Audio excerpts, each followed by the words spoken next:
Welcome, friends, to Crazy Women Country, where women's voices matter. We bring you the greatest female voices in the music industry, from the artists, songwriters, and producers, to managers and executives, and all the women who make the music industry what it is today. Thank you for joining us.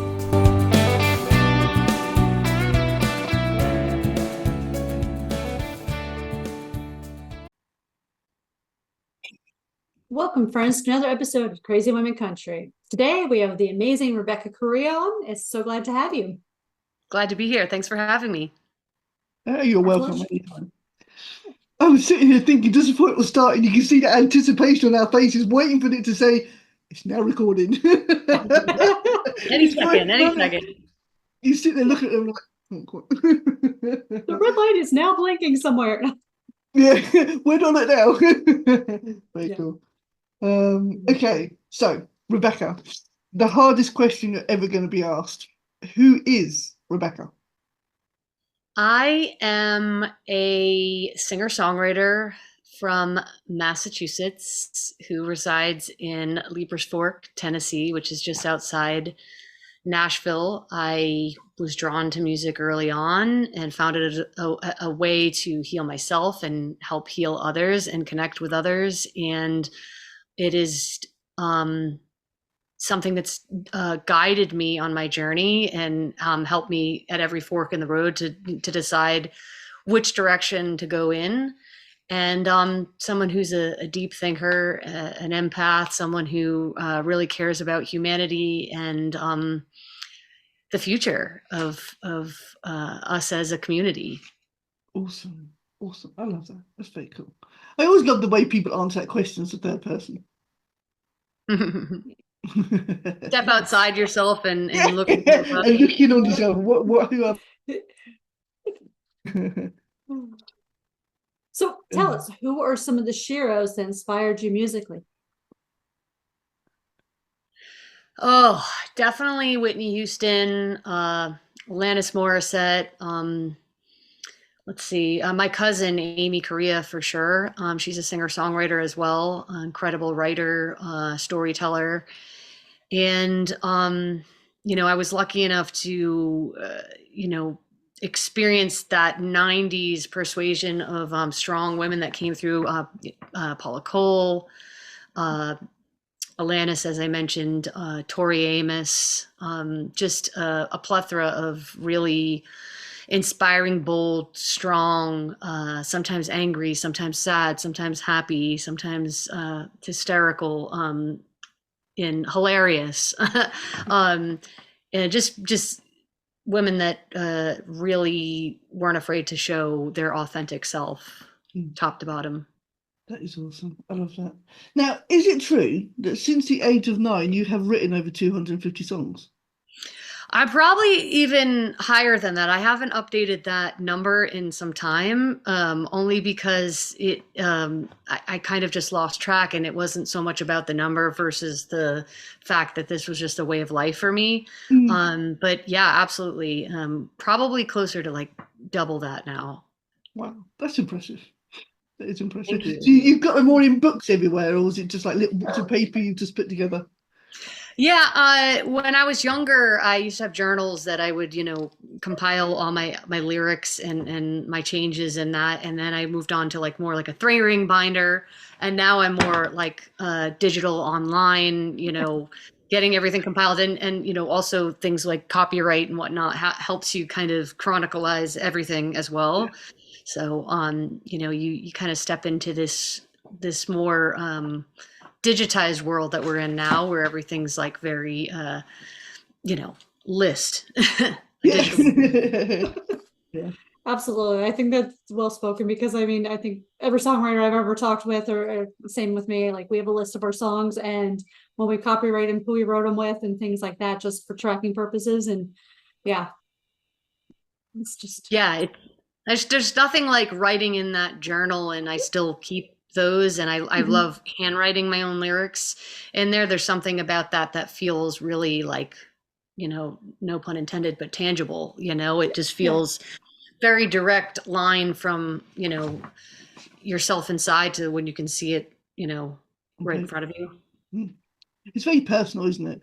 handwritten something is very, very personal. You know, it shows a lot about you. You can read so much about someone's handwriting as well. So Absolutely. And the day and the time that I'm hectic or I'm angry, you know, if I've got all the time in the world, my penmanship is just, you know, cursive and beautiful. and then when it's rushed, it's like this doctor's notes written, and you're like, what? Exactly. What was I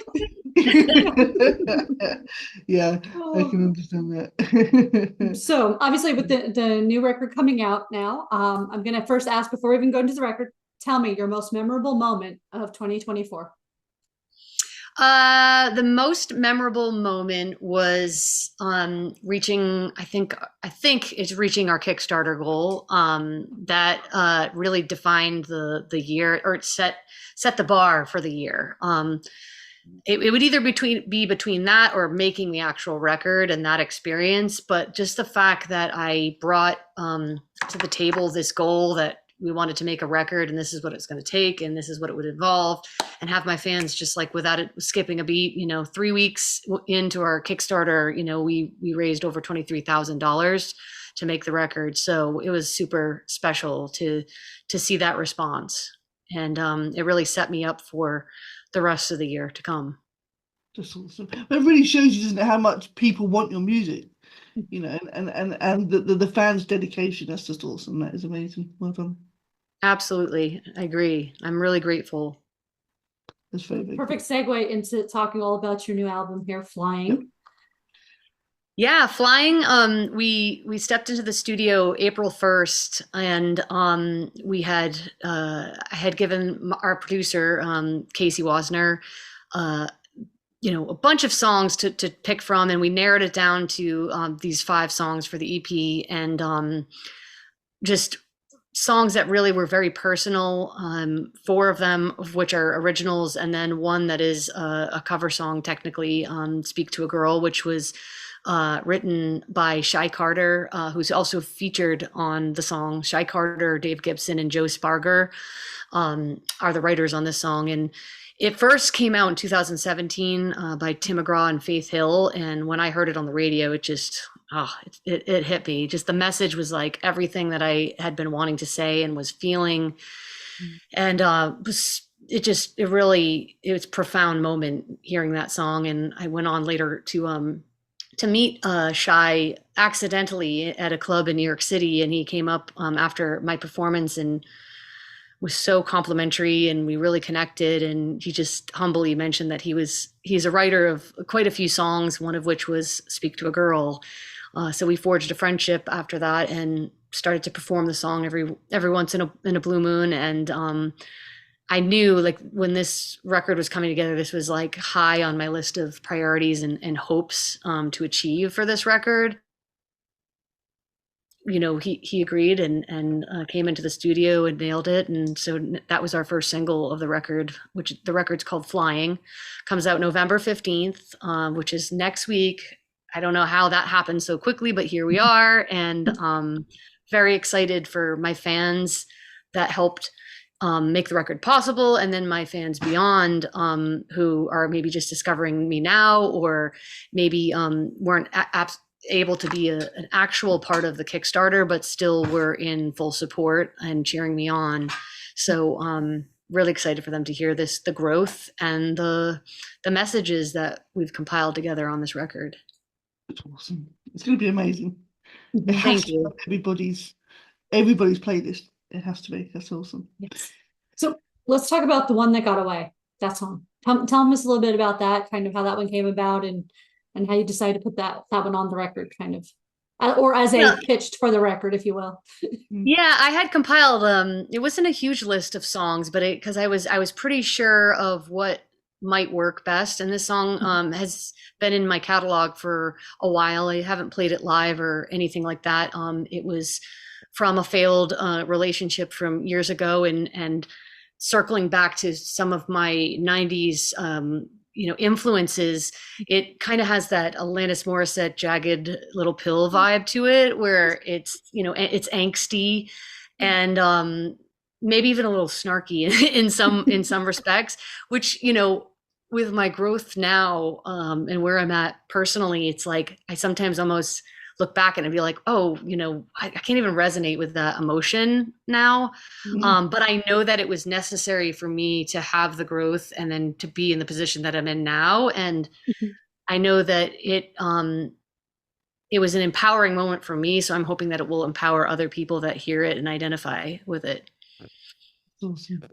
Yeah. It's a great song. I definitely got that like angst from it. That's why I was. It's not a bad thing. We all need it every now and then, I think, don't we? Oh yeah, especially with the world as it is at the moment. So a bit of snark is not going to do a bad thing. Exactly. We have to. It's our job. It has to be our policy to speak up, so that change and healthy environments can be created for us all. Yeah, that is awesome. Absolutely great. It has been a pleasure having you on today, Rebecca, and you are welcome back anytime. Oh, I would love to. It was great talking with you both. I appreciate you so much. Thank you, Paula and Donna. Awesome. And no worries. Absolutely. Always welcome back. Always. And make sure everyone, you go check out the links and descriptions. We'll make sure we'll have links over to Rebecca. Follow her. Check out her new album. Make sure it's on your playlist. Yes. And we will see you here for 20 Crazy Questions soon. Adios.